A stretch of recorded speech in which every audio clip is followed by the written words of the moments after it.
화제의 뉴스를 살펴보는 뜬 뉴스 시간입니다. 오마이뉴스의 이승훈 기자, 안녕하세요.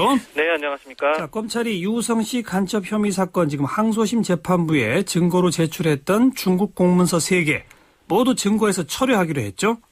네, 그렇습니다. 검찰이 증거에서 빼기로 한 문건은 국정원이 입수해서 검찰에 전달한 유우성 씨 출입경 기록과 그 출입경 기록 발급 사실 확인서, 그리고 변호인 측 출입경 기록이 틀렸다는 내용의 정황 설명서입니다. 예.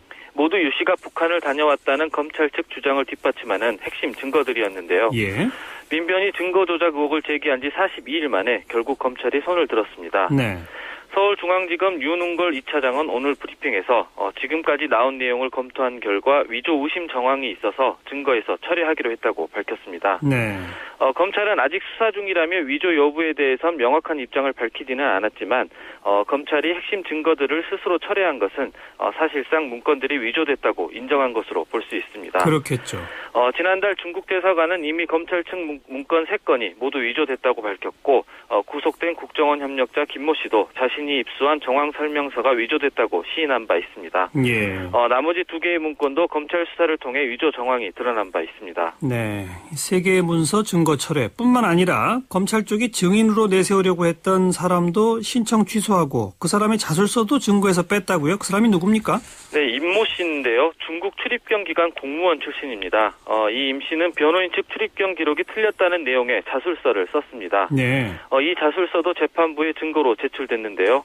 하지만 임 씨가 최근 언론 인터뷰를 통해 국정원 협력자 김 씨가 본인의 의사와는 무관하게 자술서를 허위로 작성해 법원에 제출했다고 문제 제기한 바 있습니다. 아하. 국정원 협력자 김 씨가 중국 공문서 위조에 이어 자술서까지도 날조했다는 의혹이 불거졌는데요. 결국 검찰이 자술서를 증거에서 제외하고 임 씨의 증인 신청도 철회하면서 역시 문제가 있었다는 점을 시인한 셈이 됐습니다. 예. 또 위조 논란이 일었던 증거들은 모두 빠지게 됐습니다. 네. 이렇게 항소심에서 새롭게 증거나 증인으로 냈던 걸 다 철회했는데 그런데도 유우성 씨 간첩 혐의 재판 공소는 계속 유지한다고요? 네, 윤웅걸 2차장은 오늘 브리핑에서 공안 일부 검사 전원이 기록을 다시 검토한 결과 논란이 된 새 문건을 제외한 기존 증거만으로도 유 씨의 간첩 혐의는 인정될 수 있을 것으로 판단했다고 밝혔는데요. 예. 검찰이 공소를 그대로 유지하기로 한 것은 비록 문건이 위조됐다 하더라도 유우성 씨가 간첩이라는 의심은 여전하다는 뜻입니다. 네. 검찰은 혐의 입증을 위해 유 씨의 여동생 유가려 씨가 국정원 중앙합동신문센터 조사 때 오빠가 간첩이라고 진술한 녹취 파일과 영상 녹화 CD 등을 추가 증거로 제출하기로 했습니다. 예. 또 재판부의 1심 판결에서 누락된 증거와 주요 증인에 대한 판단을 다시 해달라는 주장을 펼칠 계획이라고 밝혔는데요. 결심 공판은 내일 열릴 예정이지만 검찰은 지난 25일 추가로 기일을 지정해달라는 의견서를 재판부에 낸 상태입니다. 그럼 재판은 어떻게 될까요?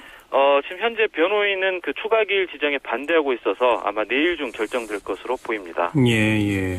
자, 판결은 어떻게 내려질 거로 전망됩니까? 검찰의 공소 유지가 쉽지 않아 보입니다. 검찰이 추가로 제출하겠다고 한 유가려 씨의 진술도 수사관들의 강압 수사 때문에 허위 자백했다는 게 유 씨와 변호인들의 주장입니다. 그렇죠.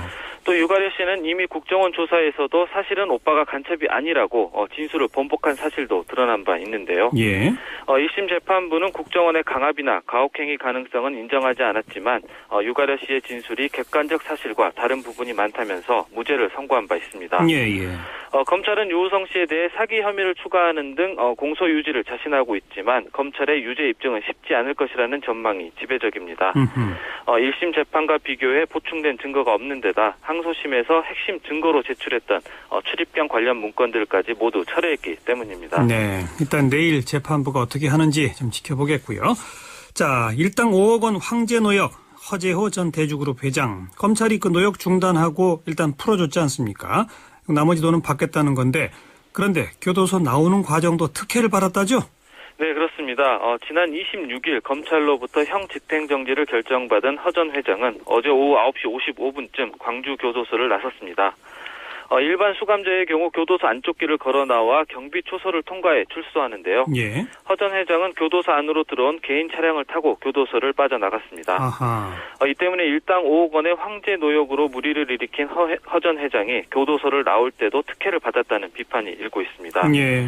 교도소 측이 허 전 회장의 개인 차량을 교도소 내부까지 들여보내 언론 노출을 피할 수 있도록 특혜를 베풀었다는 겁니다. 예. 교도소 측은 허 전 회장이 출소한 지 10분이 지나서야 뒤늦게 허 전 회장의 출소 소식을 전했는데요. 그의 입장을 듣기 위해 기다리던 취재진이 특혜 아니냐며 교도소 측에 거세게 항의하는 일이 벌어지기도 했습니다. 특혜죠. 개인 차량이 교도소 안에 들어가는 전례가 있었나요? 그런 전례는 없던 것으로 지금 현재로서는 파악되고 있는데요. 허재호 전 회장 참 센 사람인 모양이네요. 자, 그런데 검찰이 이제 249억 원 강제 집행하겠다 했는데 제대로 받아낼 수 있을까요? 네, 검찰은 황제 노역을 방치하고 있다는 비난 여론이 거세지다 전례 없는 노역 중단을 결정했는데요. 그러면서 허 전 회장의 숨겨진 재산을 끝까지 찾아내 벌금을 강제로 징수하겠다고 밝혔습니다. 예. 검찰은 허 전 회장 자녀의 집에서 발견된 미술품 100여 점을 압류하는 등 허 전 회장이 차명으로 숨겨놓았거나 해외로 빼돌린 재산이 있는지 본격적으로 추적에 나섰습니다. 예. 검찰이 성난 여론에 떠밀려 뒤늦게 의지를 보이고는 있지만 당초 벌금을 받아낼 수 있다는 점을 알면서도 의지가 약했던 것 아니냐는 비판도 나오고 있는데요. 그렇죠. 검찰은 허 전 회장 재판에서 이례적으로 벌금을 선고 유예해달라고 요청해 재판부의 그 일당 5억 판결과 더불어 비판을 받기도 했습니다. 예. 5일간 황제 노역으로 현재 남은 벌금은 224억 원으로 줄었는데요. 허 전 회장은 검찰에 돈을 빌려서라도 벌금을 내겠다고 했지만 재산이 없어서 노역으로 때우겠다고 한 허 전 회장이 과연 얼마나 진정성 있게 벌금을 낼지는 의문입니다. 예. 그리고 차제의 그 노역형, 벌금형 등등에 대한 제도 개선 빨리 좀 진척이 돼야 되겠습니다. 수고하셨습니다. 네, 감사합니다. 오마이뉴스의 이승훈 기자였습니다.